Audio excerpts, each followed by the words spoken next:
I'm Dara Bunjon. I'm the food enthusiast here at J Moore Living. I'm a food writer, food stylist, PR maven, and a frustrated baker. Those of you joining us live, drop your comments and questions for my guest or myself into the comment box, and you'll see me turn my head from time to time, check, and we'll try to answer your questions. This week's guest is Chef Alina Eisenhauer, a baker who focuses in on gluten-free baking secrets, tips, and tricks. Chef Alina Eisenhauer is an award-winning chef who has appeared numerous times on the Food Network and has been featured in many publications. 20 years ago, Chef Alina began making a name for herself and winning awards as a traditional bread baker, pastry chef, and owner of the Sturbridge Baking Company, and then Sweet Kitchen and Bar. It was her own health issues that led her to focus in on gluten-free cooking and baking. So we have a lot to learn today, and I can't wait to talk to her. So let's bring in Chef Alina. Hi, Dara. Hi, Chef. How are you? I'll call you Alina. I'll call you Chef. Just don't call you late for dinner, right? That's right. Thank you. I'm happy to be here. I'm thrilled to have you. So what's on your plate today other than doing the show, figuratively or whatever you want? Figuratively, what's on this? Today, I'm actually working on, today's not a kitchen day. So with what I do now, because, pretty much all of what I do is online, I have kitchen days and I have days that are more spent at the computer. Sometimes I'll do both. I'm in the kitchen every day, just not always for work. Today, it's not for work. Today is a planning day. I have a big challenge coming up. So every 3 or 4 months, I do what's called a live challenge. I do a free challenge, which is 3 days of live classes where people can join me to learn about what I do. And we pick a topic. So I have one coming up in September that's all around back to school for gluten-free. So teaching people how to prep for school or work, but prep breakfasts and lunches. And during that challenge, then we also go through and actually bake a full recipe together. So that is what I'm working on today. All of getting everything ready for that, because that's coming up in about 3 weeks. And I'll just let people know everything that we talk about, links to her website, to her Instagram, to her Facebook will come up in the notes. But if you want to check this out, which I think you should do, the webpage is just chefalina.com. Not very hard. It's really well polished. Everything she does is online. And I saw, in on your website that you were doing a bread class about sandwich bread. And I was thinking, well, that'd be great for back to school. People are going to be focusing in on that. There's so much that you have available. And before I forget, everyone, there will be a link where you can see her teaching video on gluten-free baking pie. And it is a free class for you to indulge in. And that was very interesting. I like to go to the background. So let me go to that. I remember reading that you like to taste everything when you were a child. You were just a curious taster. Anything you remember? Always. I mean, did you pick out like really strange things to taste? Anything stick out in your mind as one of those that you tasted and you went, what? Or not strange things. Strange things would be my son, and I think that's because he grew up with a chef for a mother. So he was always asking me to try the strange things, especially as he became preteen. But for me, it started when I was really young with my mom, and a lot of it was outside with plants. We couldn't go for a walk without me asking her if I could eat everything along the way. Like, can I eat that plant? What does it taste like? Can I taste that plant? So ever since I was really young, being fascinated by foraging and by things that I can find, like what can I eat that's in the yard that's okay, that might taste good. And I never really had, I guess, which is a good thing as a chef, I never really had many things that I didn't like or wouldn't eat as a child. I would pretty much try anything and liked everything. I might have had my favorites, but for the most part, I was not a picky eater ever at all. There was nothing that I wouldn't eat. Yeah. My sister and I, we just couldn't gain weight as a young child. And I've told this story before. And my mother was so embarrassed that we were so tiny and so skinny that people thought that she was starving us. And so the goal was, listen to this big bait. She says, I'll give you $10 if you can gain 10 pounds in a year. Right now, I could do that in a week. But your mother was more your inspiration. She was a baker, and she, ahead of her time, was very much farm to table, wasn't she? Yes, that is really very much how I was brought up. From when I was young, my parents worked at, I guess now what would be considered an assisted living community outside of New York. And at that time, it really was a community. A lot of people that worked there, lived there as well. So we actually lived there. There was apartment housing for the people that worked there. Staff. And they had their own farm and garden, and they grew everything. So I grew up around that, around watching the food from farm to table. And so for me, that was very much life. And then we moved to the Berkshires in Western Massachusetts when I was a teenager. And that's where I first began working in restaurants. And same thing there. That's just the way it was done. It wasn't a trend. It wasn't out there. It still is and always was. Whether it's a restaurant or at home, you're buying things, you're growing them, or you're buying them from a local farmer or somebody you know. It was very weird for me. And actually, when I had my restaurant, and maybe 15 years ago or so, when farm to table started to become this big trend and these buzzwords, it was actually very hard for me at first to adapt it, because I felt like using the phrasing, like, what do you mean? Right. Of course it's farm to table. Like, I'm marketing this. Like, this is a marketing ploy. Like, isn't that how you're supposed to eat? But yeah. So I'm very fortunate in that I grew up that way. Yeah. Right. It wasn't your first job. You had your first job with your neighbors at a breakfast place, but it was 16 when you went to work at Whole Wheat and Wild Berries in the Berkshires. What got you in the door? Why would they hire you at 16? I mean, I know everybody needs staff. What got me in the door was being young and I guess not knowing any better. Because when I think back, even a few years later, when I got a little bit older, into older teenager or my early 20s, I probably wouldn't have had the guts to do what I did. But I was young, and whatever I wanted to work in restaurants, I had started really baking and cooking a lot at home. My father, so Whole Wheat and Wild Berries at that time was actually a well-known restaurant in New York, a natural foods farm to table restaurant, and the people that owned it were opening one in the Berkshires. My father actually did the construction for it. He was a contractor, so he built it.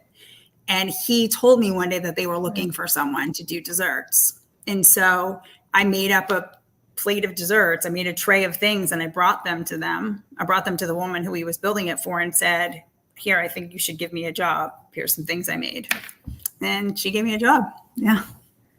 Well, that's amazing. Do you remember, was it, what did I read? Cheesecake and chocolate cake? Yep. Cheesecake. The first two things I learned how to make were cheesecake and cream puffs. Cream puffs because I love them. Cheesecake because my father loves them. Yes, cheesecake was one of the things that I brought her, and a chocolate cake with strawberries in it, both of which ended up on the menu there. And then, we would change things. And there were some things that, so in that job, I got to create some of my own things, and then certain things that had to be on the menu that they also had on the menu, like in New York, that they were known for, that were, again, it was very much a, they called it at that time like a natural foods restaurant, whole foods restaurant, right? Natural, organic. I always had to have on the menu, I guess this, for most of my career, I didn't do like allergy stuff like I do now. But when I think back to it, that was a great foundation, because even at that time on their restaurant menu, I always had to have a vegan dessert, a dairy-free dessert, because they had macrobiotic things on their menu. So I was learning to make things with tofu and stuff all the way back then, because it was a requirement of that job. Then, of course, I got away from that and got into all of the sugar and all of the stuff, when I got older and had my own place. And then full circle, we're back to helping people with gluten-free and dairy-free and all of that. Well, we have a question. What is your all-time favorite food? Sweet or savory, baked or cooked? Wow. That's a hard question. You know, whenever I get asked that, I say to people, that's kind of like asking your parent to pick their favorite child. When you ask a chef that, some chefs may have a favorite. I don't know that I really have a favorite. For a long time, I would say sweets, 100%. I had such a sweet tooth, and I've always loved baking and baked goods. As I've gotten older, it's pretty equal between sweets and cooking. I really love vegetables, like properly prepared, fresh from the farm, really good vegetables. And I love seafood. Yeah. So are you basically a pescatarian? No, I'm not. I love meat too. I love my red meat. Okay, but living in New England in this time of year, in the summer, I take advantage a lot of seafood and, you know, fresh fruits and vegetables here. But and I love sushi.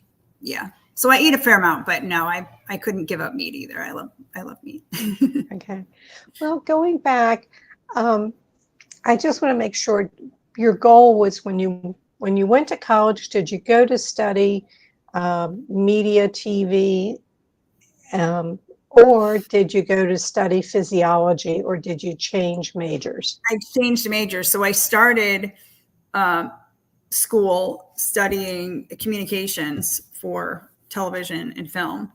And then I had never been an athlete when I was a kid. I rode horses and I showed horses, but never was like really into like regular sports or anything because I got picked on when I was very young for not being athletic. So that turned me off from sports entirely. And I really was never into it.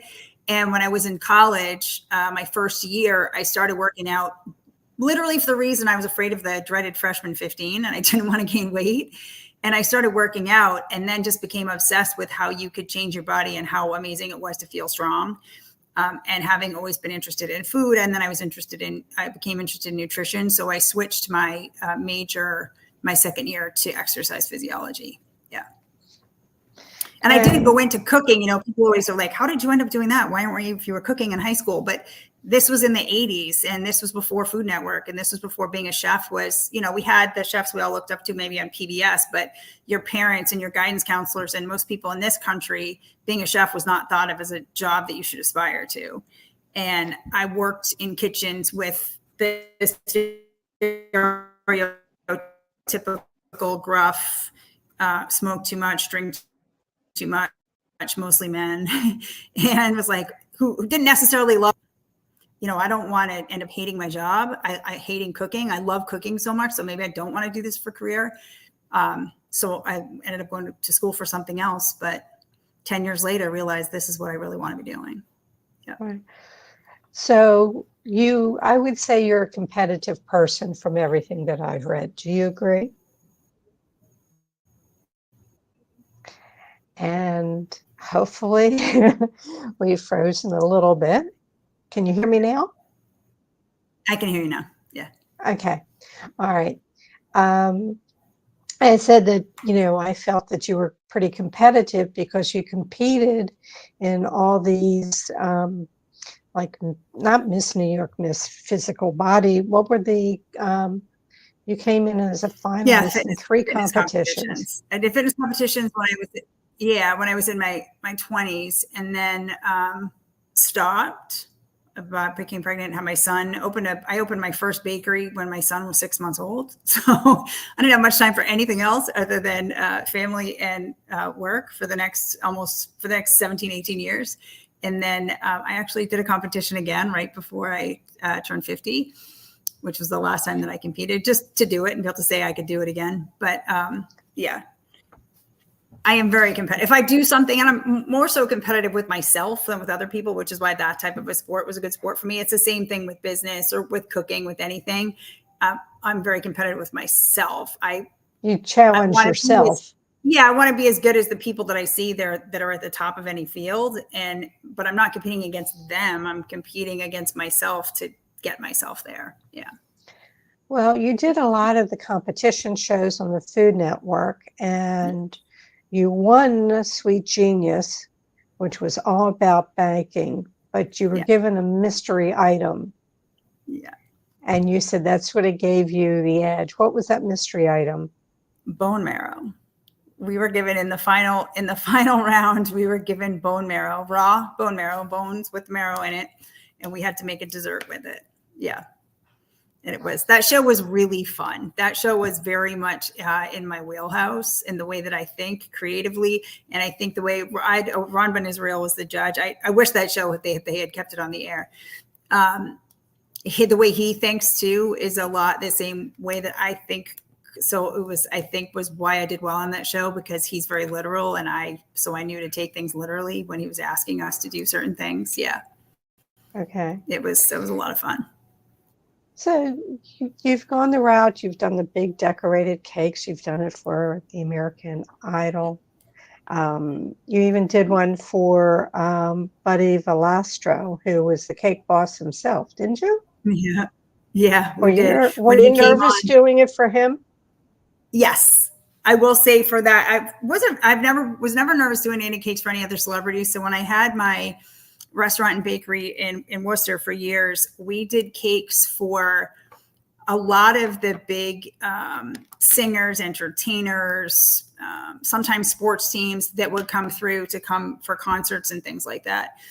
And I wasn't really nervous about, I would say, really many of them. Some of them maybe just nervous about actually putting it together because they were huge. Like we did one for DreamWorks for How to Train Your Dragon. And we made like a 6-foot dragon. That was maybe nerve-wracking because of making it. But Buddy Valastro was nerve-wracking because we were making a cake for the cake guy. And so you're figuring you're going to be judged by someone that this is what they're famous for. But we had a lot of fun with it. Yeah, that was very fun getting to do all of those cakes. That's a different type of creativity than the cooking side of it. Yeah. Do you get into the Great Baking Cook-Off? It's so funny. For a long time, I didn't watch it, the British baking show, and then I started watching it not that long ago. Actually, I watched a season of it. It's pretty entertaining, I will say. All of those shows are very entertaining, but you also look at them differently, having been on them and knowing the behind the scenes stuff. Yeah, well, they've condensed, 3 days into an hour. So obviously. Well, yeah. People don't realize that about even like Food Network, like Chopped. So when I was on Chopped, I was on the second day they ever filmed the show. Really? The second day they ever filmed the show of the first season. So we didn't know what we were walking into. We'd never seen the show. Like people now know what to expect. We didn't know what to expect, and they didn't tell us. But they also didn't really know what they were doing because it was the second day they filmed the show. So that was a really long day. We got there at 5 a.m, and to film one episode, we were in there until almost midnight. Yeah, it was a very long day to film a show.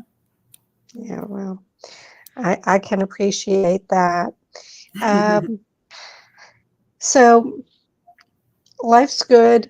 Everything's going on. You have the restaurant and the sweet bar, and you get diagnosed with an autoimmune diagnosis. Yep. And life changes. How did you deal? Obviously, it was inspiration for this. Yes. So yeah, and over the course, it was a few years in the making to get to where I am now. It was probably when I first was diagnosed, was a few years, but maybe a year before. I want to say I closed my restaurant. And I started, I've had a thyroid condition my whole life, but I started having, being really like having memory issues. And for quite a while, tried to hide it from my staff. And then at a certain point, I couldn't anymore. I had to tell some of my managers. I was like, I don't know what's going on. Like, I can't remember if I talked to a customer about a catering job or an event and ended up, actually in the hospital, and then ended up being tested and found out that I had Hashimoto's, which is an autoimmune condition, a thyroid autoimmune condition. And the more I started researching, I had dabbled a little bit in my business. We did some gluten-free things because I knew it was starting to become more and more of an allergy. This time still not as recognized as it is now. And then starting to read and learn more about Hashimoto's, learning how much going to gluten-free diet makes a really big difference for a lot of people with Hashimoto's. So I won't say that as soon as I was diagnosed, I went 100% gluten-free. It was kind of learning and reading about it, and then realizing I really need to do this. And it really did make a huge, it was life changing. Changing my diet really did change everything. And through that process, being a chef and already having a pretty good background, understanding changing recipes and dairy free, and having some experience in gluten free, going into it, having to go into it 100% gluten free, and now take everything that I've ever known and change it to gluten free, and starting to research and looking online and looking at cookbooks. I couldn't believe how overwhelming the information was, how much misinformation, conflicting information. I mean, that's kind of the internet in general, right? Right. Was out there. And I just started thinking, wow, if this is like so much for me as a chef to look through, what's this like for just some random person that's suddenly a mom who suddenly has to change everything for her kids or for herself? But if you're celiac, it's even more Right. of a thing, because everyone in your house, pretty much to be safe, your whole house has to become gluten-free. So it's a really big change. I mean, some people really go through like a grieving process, and until you go through it, you don't understand that like food is so much. This is why I'm so passionate about it, because food is so much a part of who we are, right? Our culture, it's how we tell our stories. It's our family. It's, Right. I get emotional when I talk about it. And so when someone gets a diagnosis like this, it's you're interrupting your whole life for your family, and I just became really passionate about helping people not have to interrupt their whole life because of food. I think it's really, really important for people to be able to carry on their family food traditions, to be able to learn how to make the things they've always made, their grandmother's recipe, their mother's recipe. Kids, how hard is it for it's hard as an adult. How hard is it for a child when they go to their friend's birthday party, they can't eat anything? Or when their friends come over, their friends think their food is weird. So it just became a really important to me to figure out a way to simplify it for people and to be able to help people and teach people that it doesn't have to be that way. It takes some work, and yes, there's some learning, but with the right recipes and the right tips, you can make amazing food that no one will know the difference. And to this day, I mean, it happens weekly in my groups. It makes my day every time. The best thing that ever happens is for someone to tell me that they made something and had guests over and no one knew it was gluten-free, or that they made their, mother's recipe or something like that. And that's why I do it. That's why I do it. Well, I want to let people know that you have a Facebook page called Chef Alina, with the letter E after it, for your Eisenhauer is your last name, Chef Alina E. And you have a group on Facebook called Gluten-Free Baking Tips and Tricks. So check that out. You can find it. You can connect to anything that she has if you go to her website, which is chefalina.com. There's so much going on, and I'm hoping that yes, it's up here. Okay. I'm just checking. It's just popped up. There's a link for you to go in and see one of her classes, enjoy it, about baking pies, gluten-free pies. And I think you do a savory crostata, a strawberry pie. I can't remember the third, but you're doing lattice. Chicken pot pie that you can also do with turkey. Yeah, and there's a few other recipes with the class too.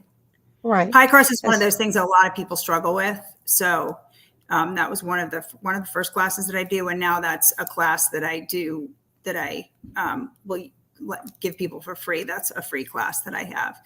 I kind of use it for people to get introduced to how I teach and what I do, and to be able to see and to be able to learn. It comes with all the recipes. Yeah. Right. I was short on time, but pie dough for me, even with gluten, is a challenge. So you made it look easy. And, times have changed. I can go back 15 years. You didn't have the flours, the one-to-one flour to use. I worked with a woman who had a bakery, and it was strictly for celiacs, and everything was sealed up. Amazing. And nothing really was visually appealing. I mean, she was a doctor, and she decided to go into this. I'm sure her parents were very thrilled about that. But, I remember what it was 15, 17 Yeah. years ago and what it is now. You can go online and get that 1-to-1 ratio of flour. Is there a best way to keep, if people are using that flour, is there a best way to store that flour? No, it's pretty much the same as using regular flour. It definitely, like you said, it's come a long way, and it keeps getting easier and easier for ingredients that we have for baking in at home, and also pre-done products. It just keeps getting better and better because the market's growing. More doctors are realizing the impact that gluten-free has on all different autoimmune conditions. So I think companies are starting to be aware. There's a lot of different brands of one-to-one flours out there. We talk about that a lot in my group, a lot, because all of my recipes I designed to work with one-to-one flours. So you can buy, there's quite a few different brands. I also have 2 recipes on my website if you want to make your own. So if someone wants to make it organic or just wants to be in control of it, it's also a little bit less expensive to make your own. But you really store it the same way as regular flour, as long as you keep it, cool, dry, airtight container. If you're making a lot or buying a lot at a time to save money, then we'll recommend like vacuum sealing it and maybe putting it in the freezer, because that will hold it.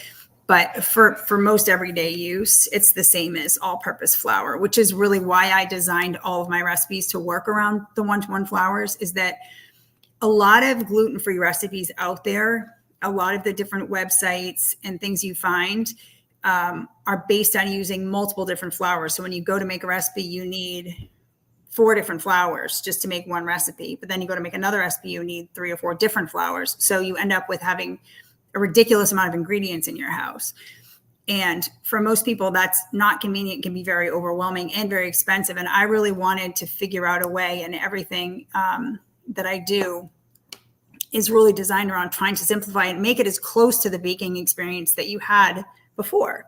We used all-purpose flour. Maybe you had 2 flours, right? You had bread flour and you had an all-purpose flour. Some people, if they're really into it, might have had a cake or pastry flour. But for majority of home cooks and home bakers, you had 1 or 2 flours in your house. And so that's my goal now, is for people to find the one you like, of the one-to-one flours, one you like, one you can afford, one you can readily get wherever you live, and really learn to work with it and be able to use that for everything.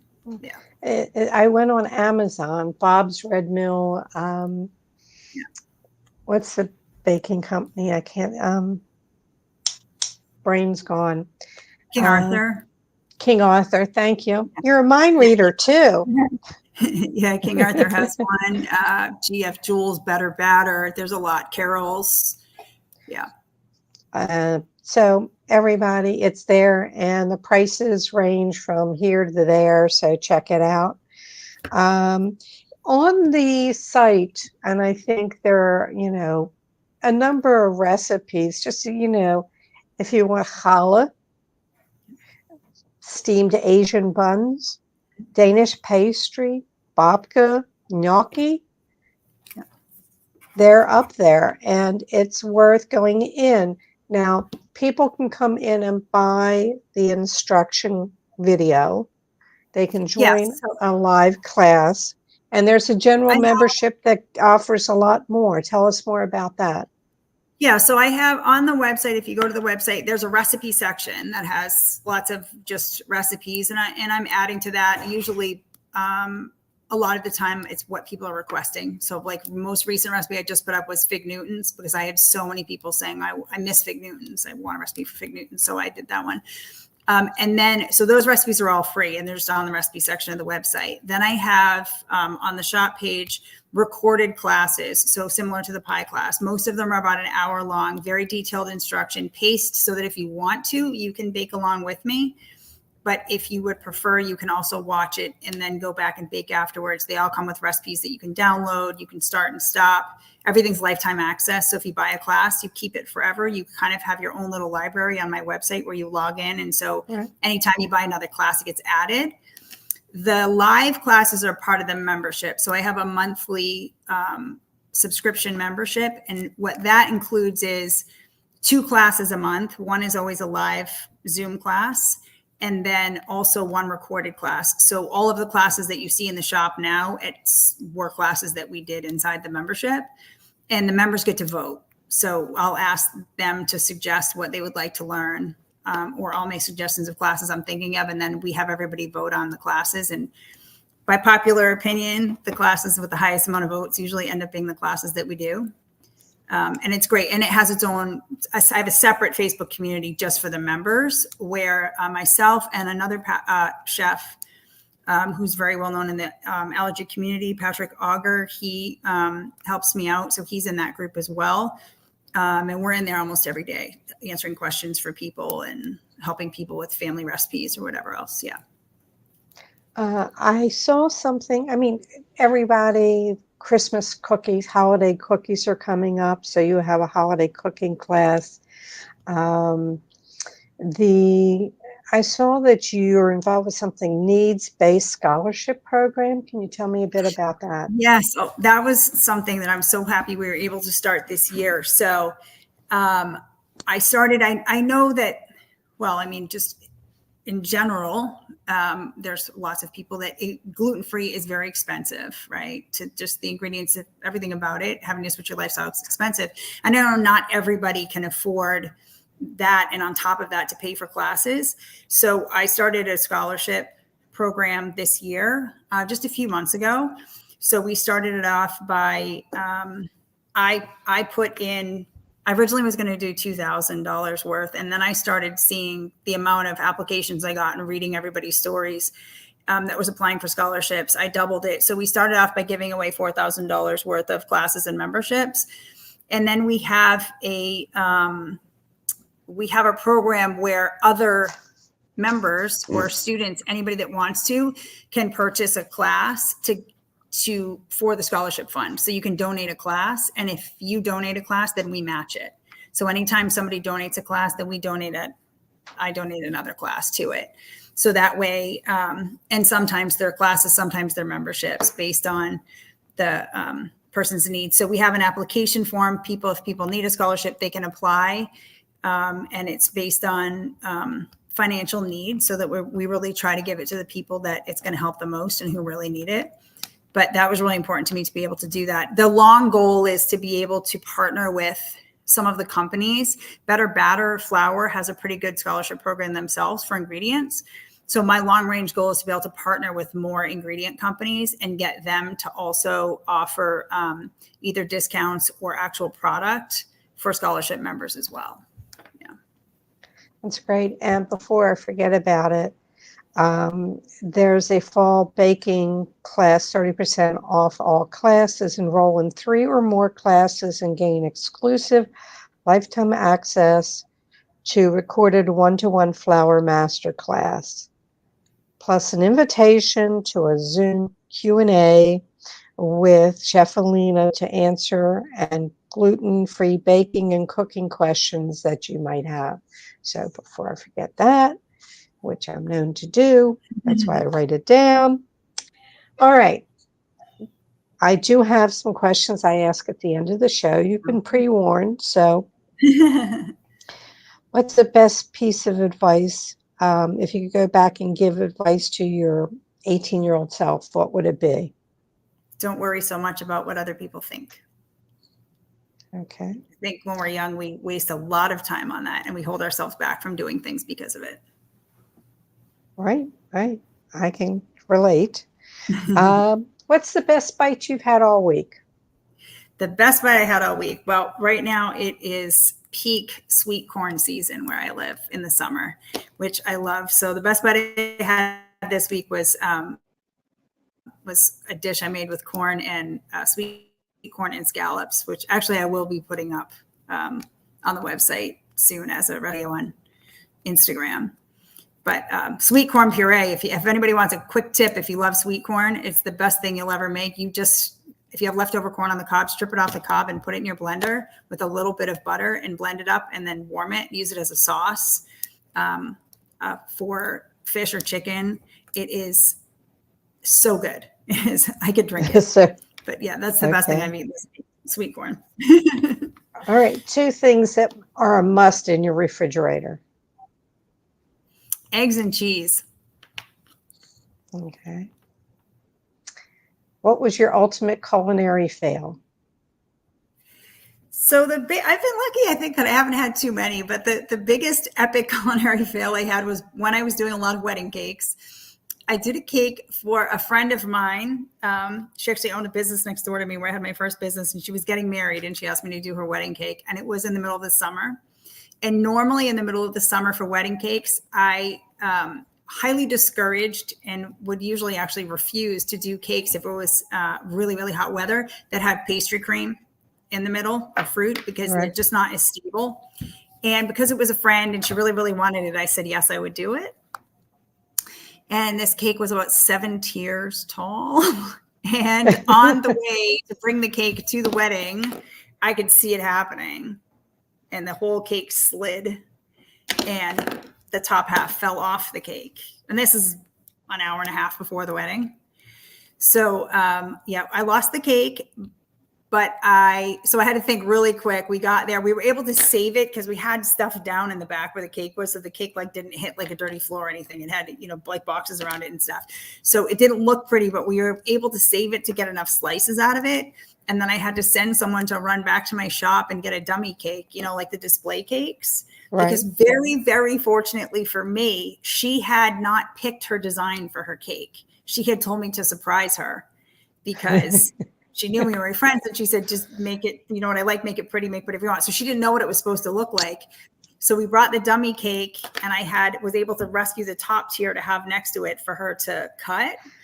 And she didn't even know. I didn't even tell her anything happened until after she had cut the cake and it was served. We were able to serve the cake that got smashed. And then I told her later, by the way, that cake is fake and your cake was, smashed. Yeah. Yeah. It's funny looking back on it. It's not funny in the moment. No, I can imagine that. The moment you said it, I just saw it sliding. I can't remember if it was Duff Goldman told a story somewhere, and they were doing a cake, and it was in San Francisco. So they're going up the hill, and the cake was going. I always tell people that's why wedding cakes are so expensive, because the delivery portion of it is you're having a heart attack the whole time. It is so nerve-wracking. Okay, let's see. If you wake up tomorrow morning with a new talent, what would it be? To be able to be a really great singer. I think it would be great to be able to sing. Yeah. Okay. I've told my story so many times, I'm not going to repeat it, but yeah, I would like that. And the final question, Alina, what didn't I ask you that I probably should have? I think you did a pretty good job. I don't think I can think of anything that you didn't ask me. We covered a lot. I don't know that there's anything that we didn't really cover. Well, I get my gold star. I'm excited. Yeah. I'm excited. And I thank you for, we had a little chat before we went on air. I thank you for remembering back, 15 years ago, at Almost least? 20. Almost 20 years ago, that I was at an event in New York and you met me there. Or through Women Chefs and Restaurateurs. So we reminisced. I want to thank you so much. I know you have a lot on your plate today, and we're going to let you go. Thank you so much. I really enjoyed this, everybody. ChefAlina.com. Check it out. All right, everyone, let me tell you, next week's guest is going to be Raul Luis. In the early 70s, Raul's family made and sold traditional Chiva Birria, out of their home. Now, Raul is a proud owner of restaurants that carry the nickname of his father, Chalio's. You might remember the episode on No Reservations when Anthony Bourdain filmed a segment at Chalio's. What started in the family home has grown into multiple restaurants in California and Texas. Raul is at the forefront of what is Cal-Mex cooking. So tune in next week. Before I forget about it, have a safe and enjoyable Labor Day weekend. If you need to reach me, you can reach me at food@jmoreliving.com or on Instagram at Dara Cooks, or Facebook. I have the Food Enthusiast page. You can follow me there. All shows are immediately archived in video form on J More Living's Facebook page and jmoreliving.com. We truly appreciate it when you share our show with friends and family. Feel free to go back into the archives and enjoy past shows. May your plates always, always remain full. I hope to see you next Thursday.